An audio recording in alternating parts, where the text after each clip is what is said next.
I'm so happy today to have Annie Kallen here from the Multnomah County Libertarian Party. Did I You do all said that correctly? that is correct. Okay. Thank you so much for coming today, Annie. Yeah, thank you. I'm glad to be here. Yeah. I went to one of your meetings a couple months ago, I think it was. Hmm. And I actually really enjoyed it. I thought it was a real decent group of people that were exchanging ideas and just getting along and talking about stuff, issues in the city. I think this was before the school bond, if I remember correctly. But Might have been, yeah. but yeah, I had a good time, and I was just gonna kind of promote that if you guys are interested and unhappy with where you're at party wise in Oregon or Multnomah County. You're always welcome to go to the meetings. And when do you?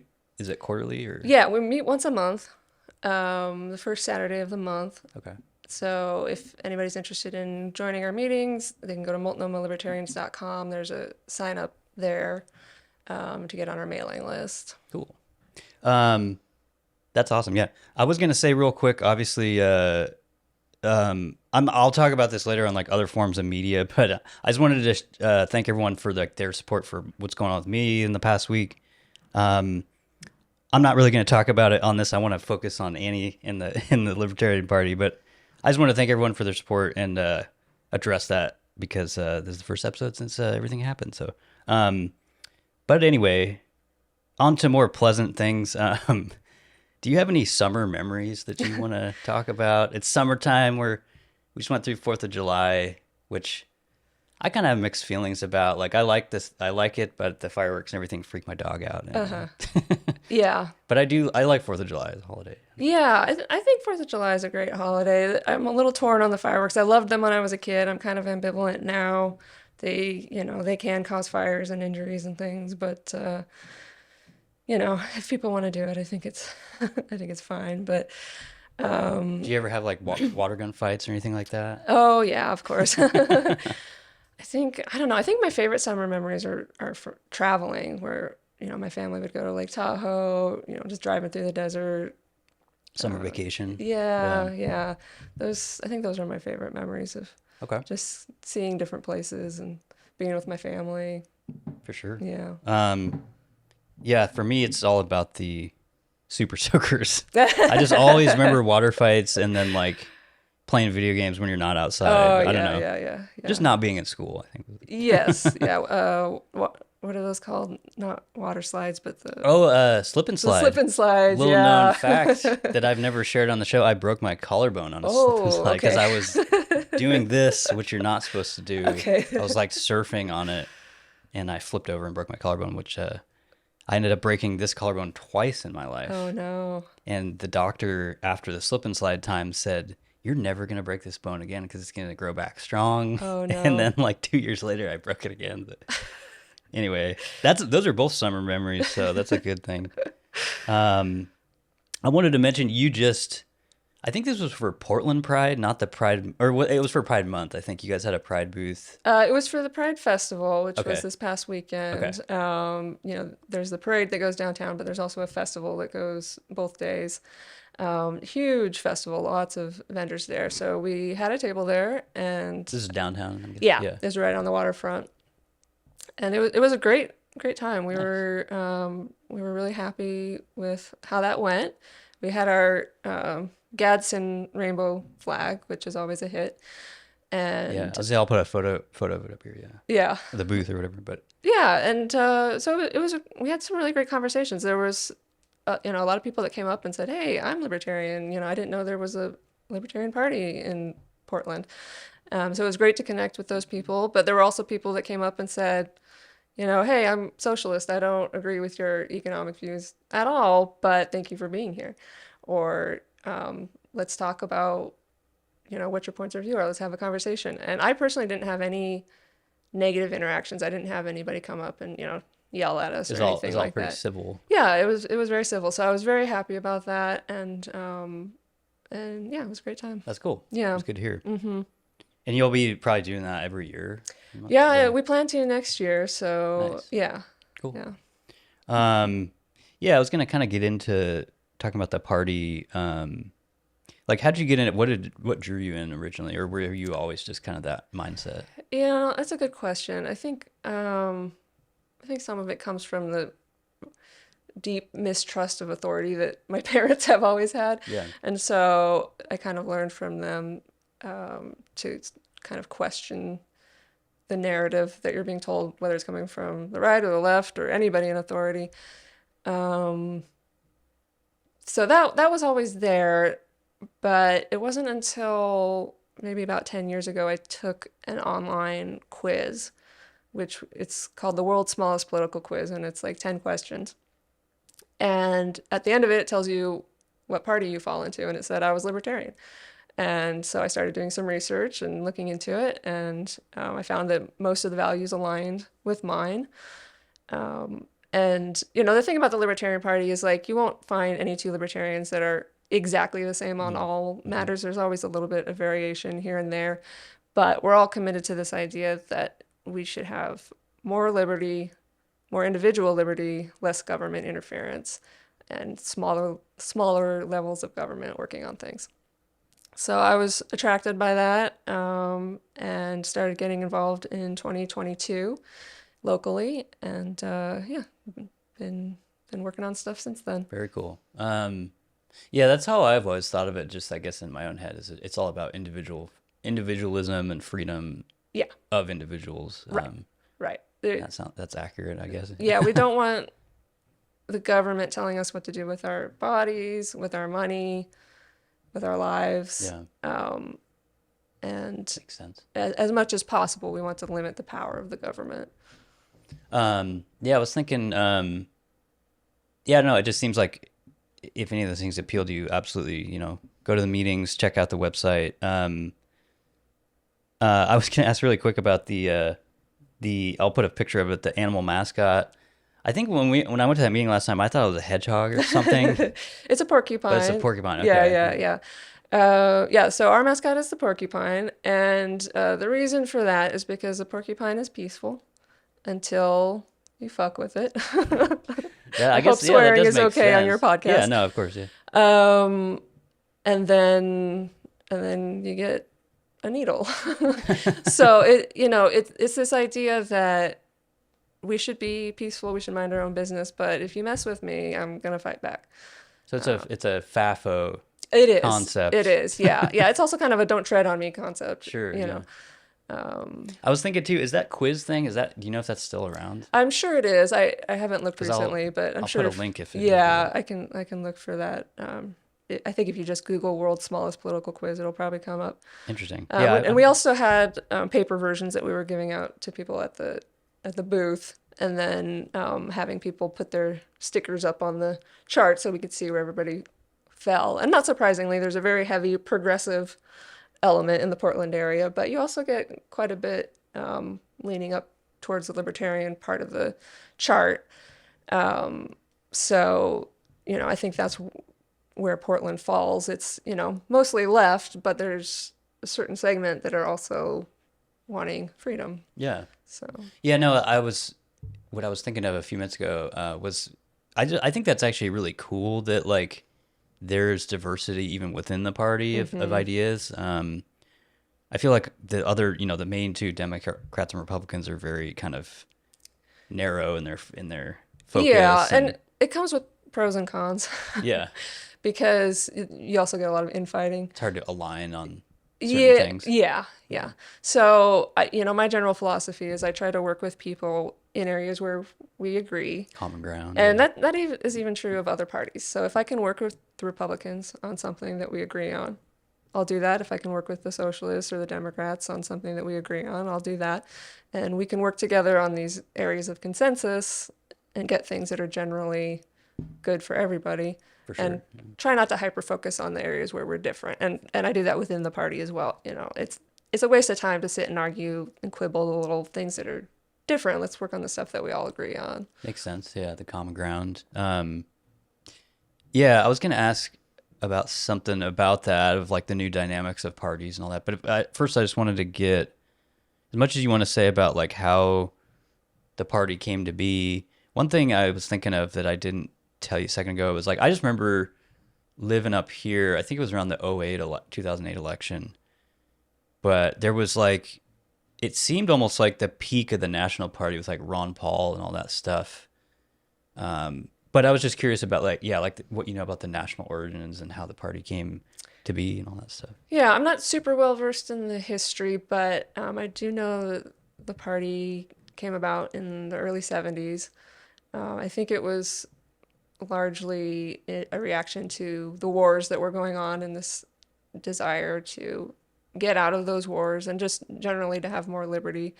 One thing that's interesting to me is that the gay rights component was a part of our platform from almost the beginning. And so we were way ahead of the Democrats and certainly the Republicans on that issue. So I think that's important to know that our values are consistent through time. And yeah, Ron Paul was a huge catalyst for the party. I wasn't involved at that time, so I didn't see all of that. But I know people still love Ron Paul. He came to our convention, our national convention last year, and that was great. And he's still on Twitter. Is he really? Yeah. I've I seen don't him I don't know on if it's him or somebody on his behalf, but somebody's writing. I see him on he'll do media hits every now and then, and he's getting older, but he still seems like pretty cogent. I think he's still pretty with it. Yeah. But yeah, I remember it was just interesting time because if it was the Obama election, I voted for Obama and everyone was kind of supporting that, but I did know a lot of people who were super were like, let's do this third party thing. Like Ron Paul sounds great. The whole gold standard or gold reserve and all that stuff. Yeah. But yeah, he's super smart and he's really good at articulating the reason why we have certain values. For sure. Yeah, I was gonna talk about what we were just talking about a second ago. I'm just curious, because I see right now, I've talked to a lot of people this year specifically who are really unhappy with, the one we just did this huge cover story in the DSA and how they're taking over basically the city, but as far politically. But I hear a lot from people who are unhappy with the DSA as far as it feels like an outsized presence, politically, it's pretty heavy. But I'm just curious, I would see this as a great opportunity if people aren't happy with that to go to your party and say, hey, I identify with you a little bit more than some of this craziness. Yeah, we would love to get more people joining us, either coming to our meetings and helping us grow and build and do things, or just doing your own work, your own organizing, because the DSA have been building up to this for years. So they're way ahead of moderates, conservatives, libertarians, even Democrats. They're extremely organized. Yeah, the organization is it's stunning. Key. It's key to all that. Yeah, when you see it up close and personal, it's incredible how regimented they are and how good they are at identifying candidates, identifying messaging, strategy, and then sending out an army of volunteers to do things. They're just extremely good at what they do. And so yeah, I think they do have an outsized influence on the city in all these little committees and things that most people don't know about, that are ostensibly there for the citizenry to have a voice in the city and in the county. Most people don't even know they exist, but a lot of people in these leftist organizations, they know about it. They fill these committees, they fill these positions, and they get a lot done. And credit to them for that. But it's really intended to be for everybody in the city to have these voices. And so I think the rest of us need to start getting involved and start having an influence. It does take a lot of civic engagement for sure. And like you said, credit to them for doing that. But it is a little bit of I would characterize it as gaming the system, even though it's legal and there's nothing wrong with it. But I just feel like it's so outsized compared to what they're representing. Yeah, and I mean, I think the answer to that is to do as well or better than them. Just do the same thing. Yeah. Right. either change the system or work within the system.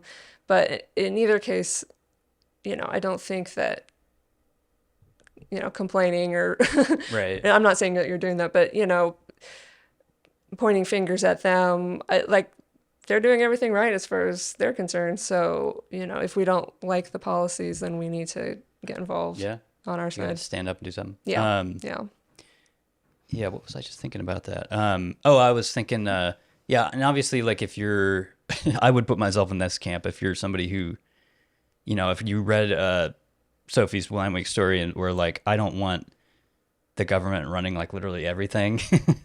I know that's kind of the ethos of the Libertarian Party. So, like, yeah, come check it out. Like, we don't need social, we don't need housing projects. We don't need government run internet and all this stuff. And I would say, I think the key issue we have is an issue of communication, because, a lot of well-meaning people say, I see a lot of poverty, I see a lot of suffering. Sure, yeah. We need to help people. And so they just immediately instinctively go, we'll have the government do it. We'll have the government provide these services. And that's a totally natural, understandable reaction to have. So you're not a bad person if you're you're having that help. point of view. Yeah. The problem is we need to be better at communicating that actually creates more poverty, that actually creates more suffering. It's not intuitive, but that's the result. And a great example of this is in Argentina. I don't know if you've been watching that, but Javier Milei got elected. Right. He's a libertarian. Everyone knows, the chainsaw memes. Yes. Yeah.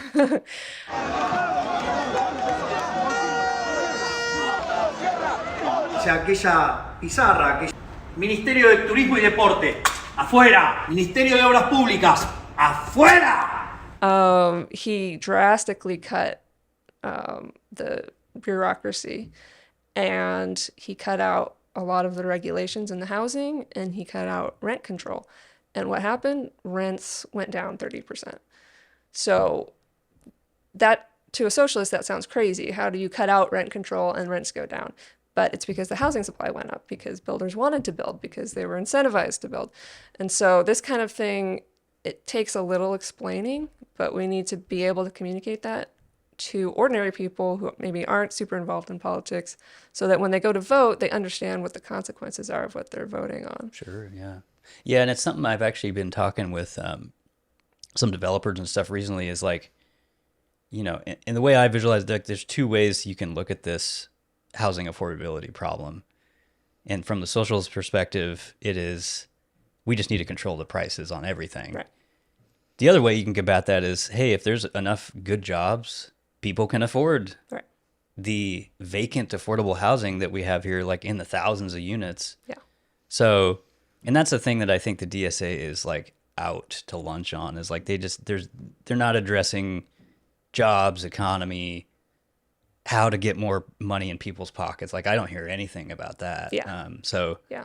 But that's my philosophy, is like, if you want to attack the affordability thing, create a ecosystem where there's a lot of good jobs. And right now, unfortunately, we don't see that in Portland. A lot of them are leaving. Intel just laid off like thousands of people. But yeah, we have some of the highest taxes in the country, and especially for wealthier people, which, of course, the DSA loves taxing the most wealthy people. But the problem is then those wealthy people leave, because they're not dummies, and they go somewhere where the tax incentives are better. And then who's paying these really high tax rates? Nobody. And so it's not sustainable. yeah, and that's kind of on top of already a tax base that's been pretty eroded. And Yeah. I was just talking to some business owner recently in this week about, like, what I'm seeing more now is, like, in the past, I heard from a lot of people who go to like Clark County or a county over that's cheaper. But now I see people just, if I'm going to save money, I'm just going to go to a different state and save the whole. And I know Washington State doesn't have, state tax, but I'm just seeing more of like, if I'm going to do this move, I'm going to do a real big move that will actually save a lot more money. So, and that was surprising to me. Yeah, I think increasingly Oregon as a whole is becoming a hard place for people to live. I think some of the bad decisions that we made here in Portland are starting to get made in other places in Oregon, and so yeah, it's tough. I could see a big appetite though for like the Libertarian Party, like basically anywhere outside of Multnomah County in Oregon. I feel like there's a lot of that community Yeah. of people who are about individual freedom, don't want big government, and also are upset with the tax situation, of course. Yeah, and in both Clackamas County and in Washington County, there's sort of the beginnings of local libertarian parties Okay. getting formed. So if anybody's interested in that, they can send me an email and I'll get them in Nice. contact with, maybe they can get something started out there. Cool. That's great. Let's see. Yeah, we kind of just talked about it, but is there any other thing you want to say about the current local economy, business environment? That I kind of mean, there's so much to say. I will say, I think one of the biggest mistakes we made was our really aggressive COVID policies. lockdowns, yeah. Yeah. And I still hear about that a lot from yeah, people, for sure. small businesses got really hurt by that. And then you get some crazy stuff like people weren't able to have their indoor restaurants, so they got permission to, do these restaurants on the street in the parking spaces. And so they did that for a while, and now the city of Portland is saying you're not allowed to do that, so now they have to tear all of these things down. And it's like they're doing everything possible to make it hard for small businesses. And Yeah, I heard about that. I think it was Peabot that was doing that because they was it? Yeah. do the streets and everything. But I yeah, think that they were, sounds- just telling businesses they have to remove all these Yeah. on-street dining and all that kind of stuff. And Yeah, and you just constantly hear about businesses, big businesses and small businesses shutting down, restaurants, everything. And it's also partly because of crime downtown and things like that, but it's also because of this really burdensome regulations and taxes and all that kind of stuff. Yeah.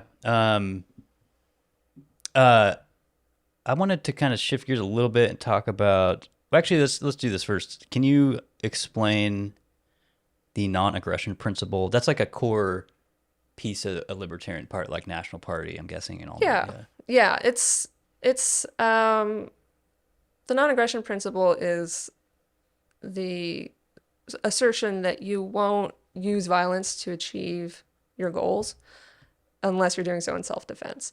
So, it kind of ties in with that porcupine Sure, yeah. symbolism that we were talking about, this idea that, I'm not going to go to war, I'm not going to attack, but if you attack me, I'm going to fight back. But we can still work towards our goals in a peaceful manner. And then it also applies, because I didn't think about the way you just said it. It made me think of so that also applies to you don't dip into what I would, say Antifa or anarchist organizations would, say we need to use violence to accomplish X in a Right. protest or whatever. Right, exactly. Yeah. Same principle. Yeah, exactly. We're, of course we believe in free speech and peaceful protest and all that kind of stuff. But as soon as you're throwing rocks at windows, that's not the way to go forward. Crossing the line. It's not effective, in my opinion, and it's not right. Okay.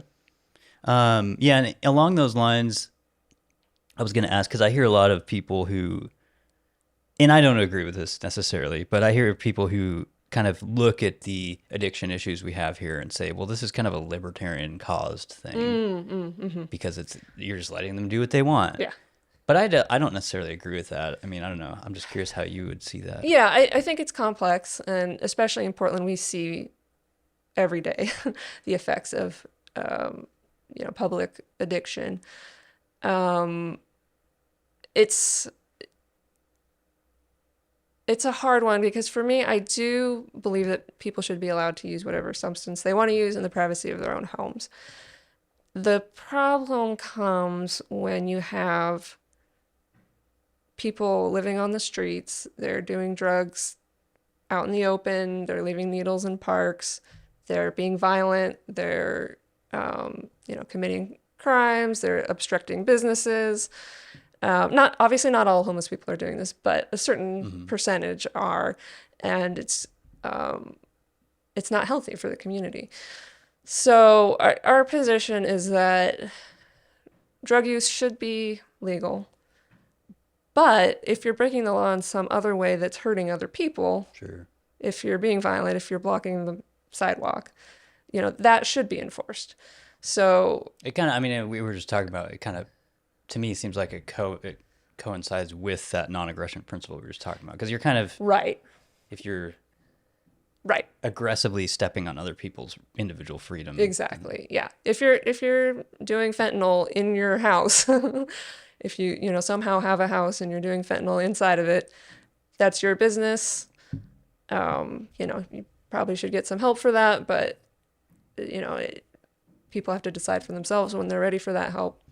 So, we tried prohibition with alcohol. That was a disaster, and the other kinds of drug prohibition are disasters for the exact same reasons. Like you're talking about like the drug war in the 80s and 90s. Yeah, yeah. And still, I mean, you can try to stop the flow of fentanyl into the country, but that just drives up the price of fentanyl. It doesn't stop people from using it, or they find something else to use that gets them that high, because when you have an addiction, you're not acting rationally. It almost seems like that's kind of what happened with fentanyl. It was like there was like a meth era, and then people were like, well, now there's fentanyl and it's way cheaper. You can't get meth, but we found something else. People are creative, and people with addictions are extremely creative about getting access to their substance because they have an addiction. So it's complicated, and I have close family members with addiction, so I've seen up close and personal how devastating it is. And so I'm certainly not saying like just let people go crazy, but again, you have to look at what's effective, and I don't think that just trying to have a photo shoot with the police where there's a bunch of drugs on a table, like, look what we seized. Look at what we seized. I don't think that changes anything. So I don't know what the answer is, because it's a huge problem. So I'd be lying if I said like I have the solution, but I just don't think that trying to make things illegal works. Yeah. No, I understand what you're saying. And to some degree, it's almost more honesty than I hear from a lot of, like, I get frustrated listening to county and city meetings a lot of time because they don't even like bring addiction up. So just even acknowledging that it's part of our, problems in metro area. Yeah. Is, I think, huge. And also just acknowledging that, the impacts that people who are addicted have on the community and society, like that's obviously something that it can be an issue. So cool. I was just interested, in the party's take on that. Okay. I wanted to shift gears and talk about, because we had DM'd last year about, as this new city election was happening, you were kind of working on county charter for ranked choice voting, right? So I was on the Multnomah County Charter Committee, and that committee's job was to review the county charter, and see if anything needed to be changed or not. And this is one of those committees I was talking about where it's made up of people who are appointed from the citizenry. But unless you know that it's happening, then you don't know to apply. Yeah. So, I would encourage anybody who wants to get involved, look for these committees. There's all sorts of different kinds of committees you can apply for. And so as part of that, one of the things that we looked at was voting method reform.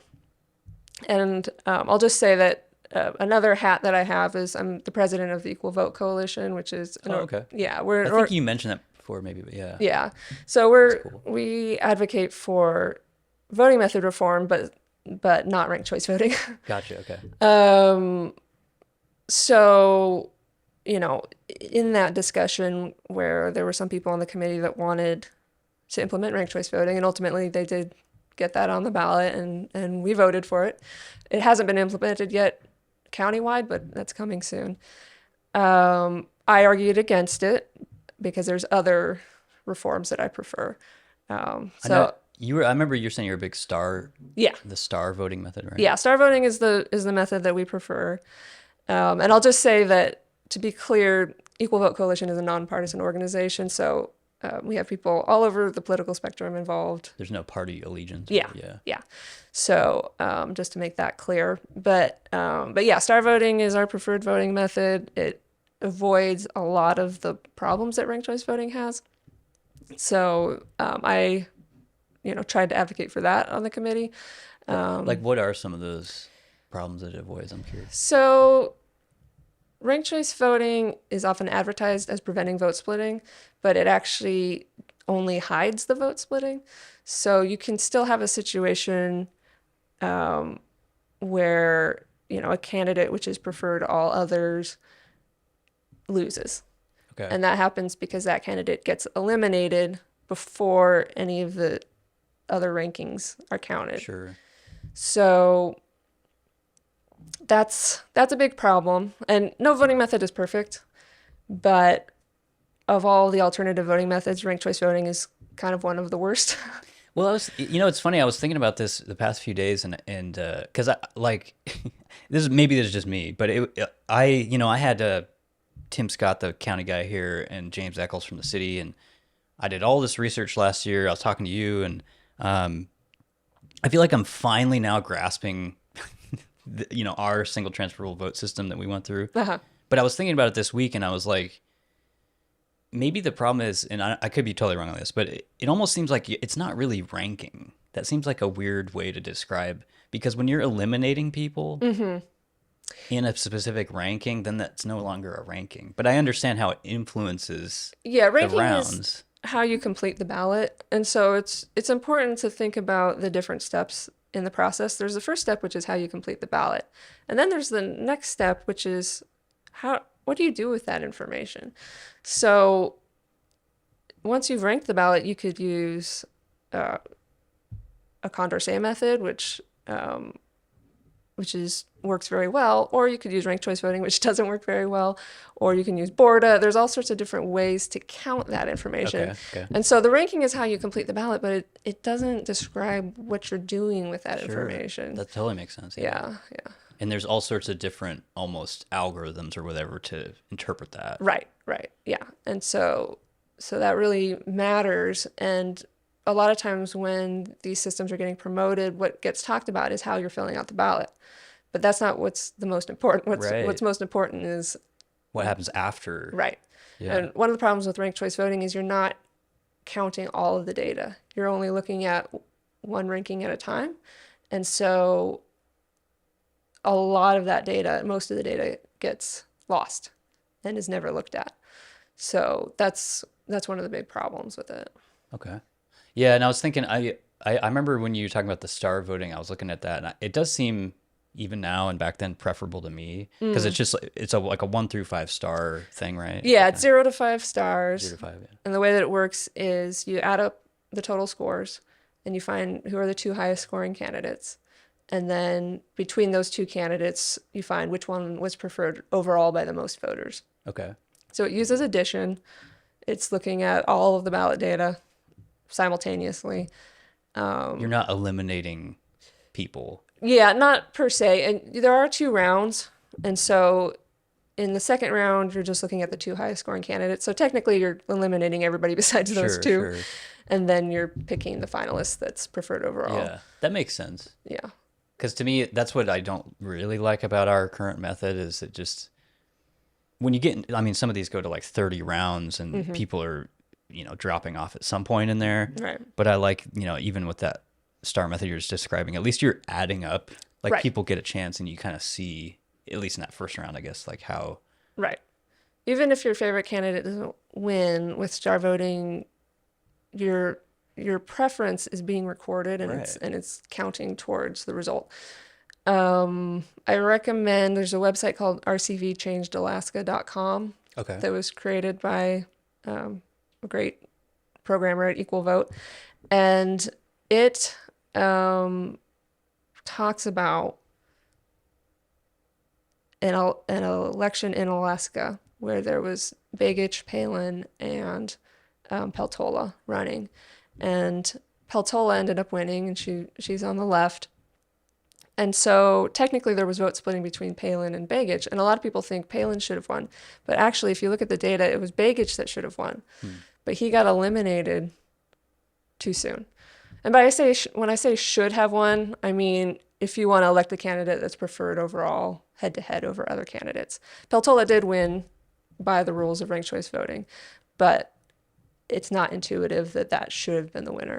So, I recommend going through that website, and then you can kind of see how the votes transfer and why it can go wrong. Process. Yeah, a lot of times, like with that in our system, I think of it as, I don't know, maybe this is dumb, but I think of it as a big like Plinko thing or something, because it's like, I know it only gets counted once, and it kind of, goes through your ranking until it like successfully kind of lands on somebody that wasn't eliminated. But I don't know, it's just that's kind of an interesting way of thinking about it. Yeah, and another thing that I think about sometimes is this idea that your vote is actually everything that you put on the ballot. So when you talk about your vote getting transferred, your vote should belong to you. It doesn't belong to the candidate. So there shouldn't be this idea that your vote gets transferred from one candidate to another. Your vote is just your opinion, and then it should just be counted all at once. Yeah, no, that makes sense. You're looking at almost more of as a composition of your opinion. Right. My vote is this piece of paper with my opinion on all the candidates. And so you can't give that away from this candidate to that candidate. The vote doesn't belong to them. Sure. Yeah, that makes sense. I was thinking, the Alaska thing was interesting because didn't they come like this close to reversing course this last year? Yes. Yeah. Phil Izon is a activist in Alaska, and he was very hardworking in running an initiative to get it overturned, and it almost looked like it was going to be, and then it failed at the last minute. It was like 0.1%. It was really close. Yeah. So that was very interesting to see. I think. Did they use ranked choice to do that vote, or that's no? Okay. Well, because that's just a yes no. It's just a ballot. Like, do you want to repeal it or not? Yeah. Okay. But this is a pattern that we're seeing around the country, is that ranked choice voting was on a lot of ballots across the country that year, and massively defeated everywhere. So I was talking about it. I did an election episode with Rational in Portland, and I saw there was a big AP News article about it, about how there was like hundreds of millions of dollars poured into. Yeah. Even in Oregon, of course, there was a statewide ranked choice measure, but it failed for the most part. Yeah. And this is something that at Equal Vote we've been warning people for years, that when you oversell people on something, when you tell them the system does something that it doesn't do, and then it fails, people are going to backlash against that. So you have to be honest with people. You got to say what it does and what it doesn't do. And, they didn't do that. And so there's a backlash. And it's unfortunate because that backlash affects good voting methods too. Sure, yeah. So like in, I think North Dakota, they had approval voting in Fargo. And there was a ban on ranked choice voting that also took approval voting down with it. And approval voting is a good voting method, but it got poisoned by association. The well kind of got poisoned. Yeah. It's all really interesting to see all that stuff kind of try to sweep through the country, and it's kind of having mixed results, I guess. But, let's see here. Yeah, I was going to get your take on the Oregon Legislature. Like, how do you feel about this session, how it went, how it is in general at the decade we're in, I guess? Yeah, that's tricky. I think I'm a little jaded about politics in general, and like the higher level of politics you get into, like the more jaded I am about it. Yeah. So the state level, I just think we see the same kind of corruption, and it's a lot of top down stuff happening, where the legislature will just put stuff, just pass things. We've got a Democrat majority, and so they kind of just stomp all over the Republicans. I don't always agree with the Republicans on things either, but it's nice if you can have a balance so that there's some back and forth, and I just don't see a lot of balance there right now. So I don't know if I have any really specific thoughts on that, but okay. No, it's all right. I was just Yeah, curious. yeah. The whole ODOT thing I just found fascinating, that in a typical congressional session or a state legislature session, it seems like that would have just sailed through. But it's just surprising that with a supermajority, that thing failed. Now there's this August session they're trying to spin back up. Yeah. But it just seems like there's like having the numbers that we do have in the state as far as parties. It's just surprising that like what's going on. But Yeah, yeah, and most people in Oregon are unaffiliated or independent because you of know. the motor voter law, is that mostly? Well, yeah, the voter law made it so that we have a lot more unaffiliated voters. You're by default a NAV, is that what it's called, or Right. yeah. So if you register, if you get your license, you're automatically registered to vote, and so that just creates a lot of people who are unaffiliated. But even beyond that, there's a huge number of people who are unaffiliated anyway, or they're in a third party. I think there's just a lot of lack of faith in the major parties right now. For sure. Yeah, and it's one thing I was going to ask, we kind of touched on it earlier, but I just find the whole divide between the governor, basically like the classic Democrats and DSA in the city. And I was going to say, even with Multnomah County, I guess, JVP's kind of, obviously she's going to back preschool for all. That's like her program. But the DSA is backing that. They're against the governor. So there's just this kind of infighting between the modern popularity of the DSA and then the institutional Democrats who, Yeah, I think the institutional Democrats aren't really very popular with anybody. Yeah, I know all the polling is like crazy. Like they just keep dropping, it seems like. Yeah. I think there's a big movement in our country of distrust against establishment. So on the left, you see that with people supporting more socialist and leftist values and candidates. And on the right, you see, Trump supporters. You also see a lot of people, third party, Green Party, Forward Party, Libertarian Party. Yeah, Elon's talking about this party. America Party. Yeah. And that's another example of, when he brought forth this idea of the America Party, there was a huge backlash because people said you're going to split the vote. And so that's an example of why going back to the old way of voting, of choose one only, isn't actually that attractive. It can create problems of its own, and the main problem it creates is it discourages people from building third-party movements. You're kind of stuck with the classic two-party system. Yeah, exactly. I'm just curious about this. I've been talking to people about this. Like one of the reasons I think the DSA and the new kind of socialist movement has such appeal to young people, and I would put myself in this category. I'm getting older, but as far as the actual issues that bring younger people in, I understand the appeal for sure, that for young people who feel like I'm never going to own a home, I have to work 3 jobs for the rest of my life. Yeah. And people are promising you everything for free. Right.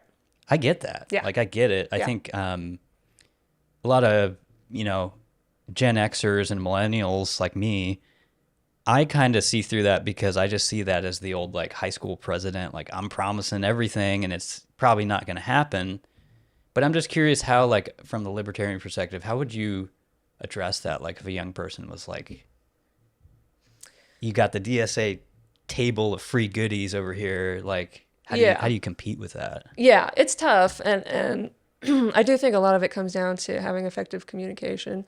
There's a great group called Students for Liberty that does a lot of work in terms of producing content and having events and engaging college-age people in the ideas of liberty and understanding the concepts behind them. So, again, the more that we can effectively communicate through videos, graphics, whatever we need to do to explain things like, minimum wage sounds like a great idea, but actually it causes a lot of people to not be able to work at all. Free healthcare for all sounds great on paper, but here's the actual consequences of that. So, a lot of these things sound great. until you dig into them. And so it's just a matter of, I think we need to get better at explaining how free market systems create prosperity. Sure, yeah. Because I think there's a perception that libertarians and people with libertarian values are greedy. And They're like a bunch of billionaires or something. right. It's like, I don't want to pay taxes. I just want to have everything for myself. And that's not the case. The fact is that when you implement libertarian values, and, I was talking about Argentina earlier, it's a good example of that, it creates prosperity. And when you implement socialist values, the result is always poverty and negative outcomes. So just highlighting that kind of explaining that and letting people know that our values are the same. We both want to help people who are poor. We both want to help people who are suffering, that have addictions, that have problems. It's just that we've looked at history and we've seen what works and what doesn't work, and it's libertarian values that works. Yeah, that's a good point. I mean, you do have to look at, everyone talks so much about data and how important it is, and sometimes I feel like not even just the DSA, but it happens all over in the political sphere of just like sometimes people just don't want to look at the data. And people cherry pick data, and humans, we're all... You got the bias built in. We are all susceptible to biases. And so, it's important to recognize that in ourselves and try to combat it as much as possible. Well, with it, what you were just saying, I'll put the headline of it here, but I saw some, with the whole free grocery store thing with like Mamdani and stuff, I believe it was Washington Post did this big story about how, I think it was like Ohio, somewhere had tried this grocery concept, and there was just like, they did this whole piece on like the shelves were like empty and like, so it's just one of those things of like, I don't know if people like memory hold this stuff, but yeah, like we've tried this all over the world and even here in the US. Yeah. And it doesn't work. So. Yeah. It like sounds you're saying, great. You got to look at the data. And we can achieve the same goals with free markets much more effectively, much more efficiently than central planning can do. Yeah. Because a central planner can't have all the information, can't control everything. But a free market, it's decentralized, and it provides the right service to the right place and the right person at the right time in the right amount. It's going to be really tailored to that locality. Yeah. I was curious too, maybe just talk a few minutes about, because I don't actually know that much about the Argentina situation, but it does seem like that's like a case study of, I've just heard like, they did a complete 180 as far as the success of the country and the economy, the performance of the economy. And do you think that's like a good model for a libertarian country? I mean, it seems. I mean, for everything that I'm seeing coming out of there is just hugely successful. Poverty rates going down, costs going down, inflation going down. I think they went from a deficit to a surplus. Like, it's just all good news that I'm seeing. No, to be fair, I'm looking at libertarian Twitter, but it just seems like an extraordinary turnaround. So it's kind of like we've been saying this for years, and here's the evidence that it works. So I hope that can be a model for other South American countries, but also I think it could be a model for a place like Portland. And if we can cut out a lot of this bureaucracy, if we can reduce regulations, if we can reduce zoning restrictions, it's hard to build a small apartment complex. You either have to build a McMansion or you have to build, a giant apartment complex with 100 units. Where's that in between? The zoning doesn't allow it in a lot of places. Middle housing. Yeah. So just reducing a lot of these restrictions on people could go a long way to helping us. For sure, yeah. Yeah, I was just talking to a business person the other day who was saying like, and I could be remembering this wrong, but they were like saying how, like new people who start a business here now, which I don't know how common that is right now in Portland, but they have this kind of honeymoon period of like, this is going great. You know, your first couple of years, you're making maybe okay money or breaking even or whatever. But as soon as they have to make a trip to like the permit bureau or make a trip to there, he was saying that there's just like, it's like people don't even want you to like come into the building. And like, there's just like this, you know, I say anti-business all the time, but it's almost just like they're literally working against you. And it's like, why would you want that? Yeah. So, yeah. But that's cool that could be a model for, I agree with you, like at a city level, because I was thinking like, I wish we could see that as an experiment in the country. But even through like this Doge stuff that we went through, like I don't think it's too swift of like a change, I think, for a lot of people, and there's a lot of opposition. But part of me is like, I wish I could just see that as an experiment. Yeah, I think Doge did good work. I also think it's a drop in the bucket compared to the amount of money that we spend at the federal level. Yeah. But it's a start, so I'll take it. Yeah. Okay. Okay. I think that's all the stuff I was going to cover. I did want to mention you have a big event next year that you're kind of planning, right? Well, it's in the idea stage right now. Okay. So this isn't specifically with Libertarian Party. This is just something I'm working on with a couple of people. And so the idea is to have an event for gay people who are moderate, conservative, independent, libertarian, anything like that. So, you know, if anybody's interested in getting involved with that, they can send me an email. But yeah, it's just in the idea stage right now, but I think it's kind of an interesting idea. Yeah, it sounds cool. It's kind of like if you're unhappy with all the groups here, you can come to us and you're all welcome. Yeah, thing, that's exactly right. We want a place where people can feel welcome and safe and like they have a place where they belong. We just set up an email for it, which is info@outpostnorthwest.com. Okay. So I don't know if it's working yet, but hopefully so. No, it's like I'll put it on the links and on screen and stuff. Cool. Yeah. Is there anything else you want to talk about before I get into some of these food questions? Oh, no, I don't think so. I think we covered about everything. Okay. And of course, yeah, we said earlier, but if you want to go to the monthly meetings, it's when do you say first Saturday of every month. Yep, at Dick's Primal Burger on Woodstock. Okay. And yeah, we just meet and we make plans for in an election year. We see if there's any candidates that we want to run or endorse. We write ballot measure arguments. We do tabling events and we're open to other ideas too if there's stuff people want to do. Absolutely. Yeah, we'll go check that out. Okay.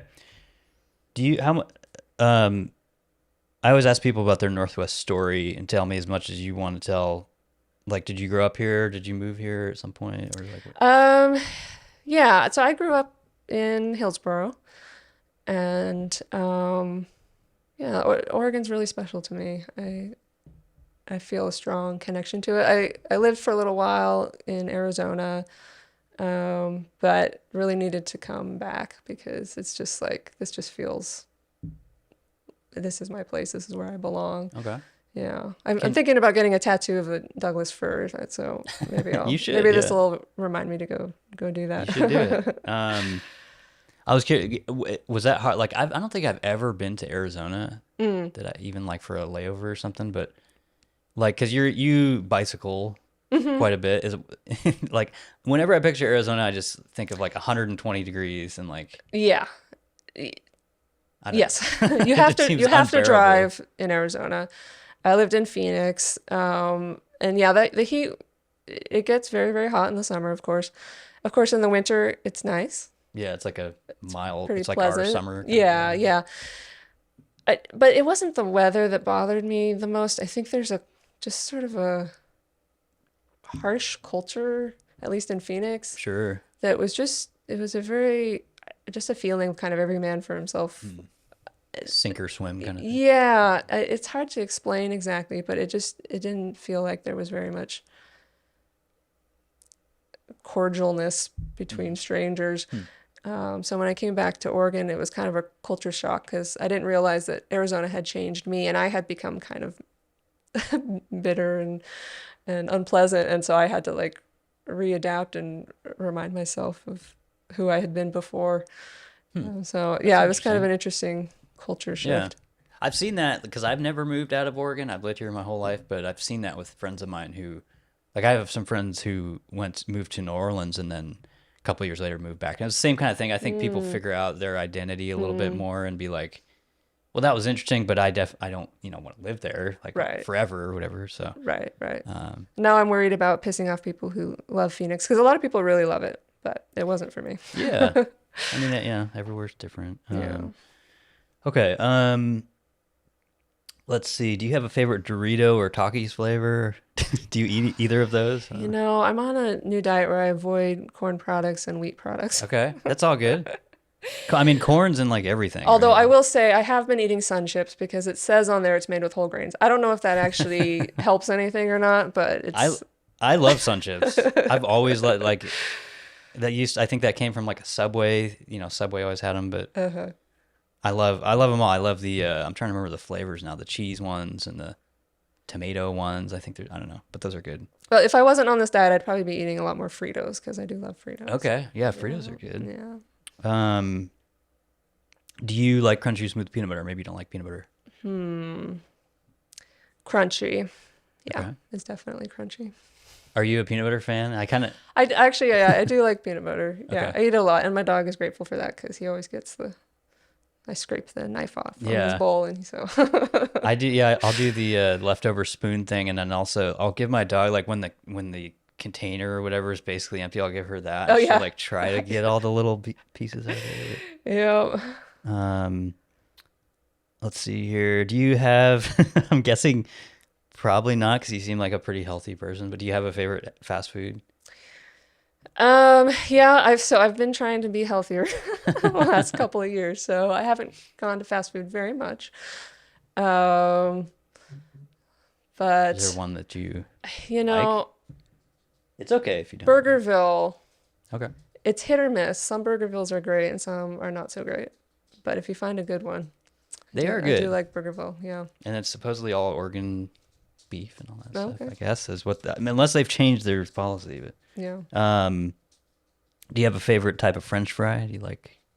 I'm not I was Crinkle gonna cut. say I don't like French fries, but Tater tots? sweet potato fries. Okay, I okay. love.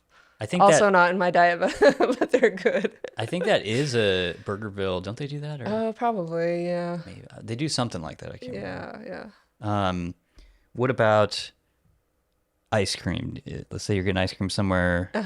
Let's first of all, do you like ice cream? I love ice cream. Okay. Not in my diet though. If you're getting it, do you go waffle cone, regular cone, cup? Cup.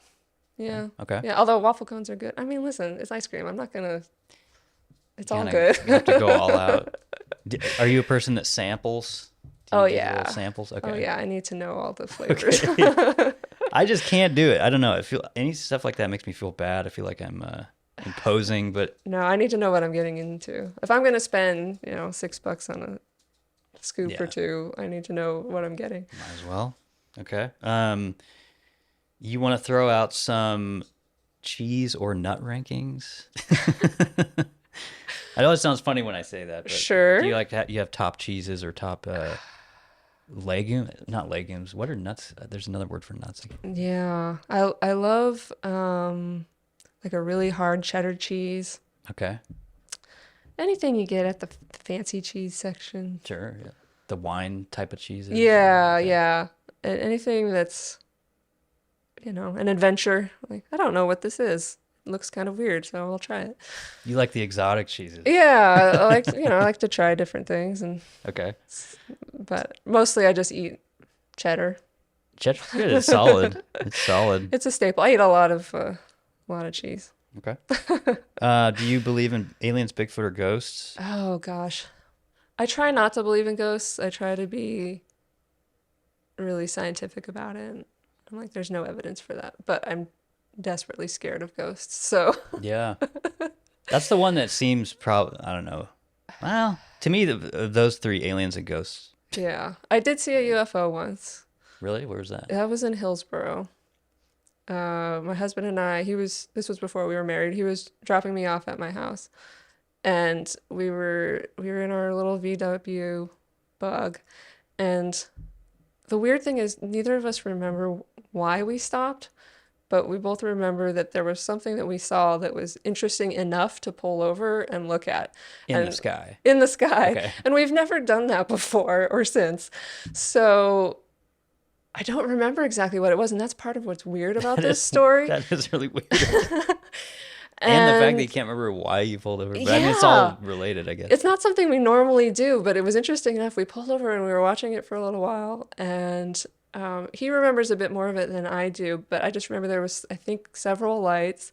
And the main thing I remember was at the end of it, it darted off quickly towards Portland faster than any vehicle that I'm aware of that we have the technology for. Wow. So it went from Hillsborough towards Portland. And the weirdest part about it is as we're sitting there going, what the heck just happened? We heard helicopters. We didn't see helicopters. We heard them. Wow. And we're looking around like, where are the helicopters? This is, the dead of night. And then we look up and like 3 or 4 helicopters without any running lights flying over our heads towards Portland. That is and just really kind of like strange. blocking out the stars, which is the only reason we could sort of see them. And my husband says they were military helicopters. Just flying without any, I don't know what you call those, beacon lights. Or Yeah, no lights at all. Yeah, that is which strange. I don't think is legal. Yeah, it seemed like it would have to be a military thing. Yeah, At that point, but yeah. that's crazy. So, That's a cool story. So to this day, I have no idea what that was. It's a lot cooler than because I seen one here when I used to live near Hawthorne. But it was on 4th of July. I always tell people that, and it had to be some kind of firework related thing. But it was just like a flare, like drifting.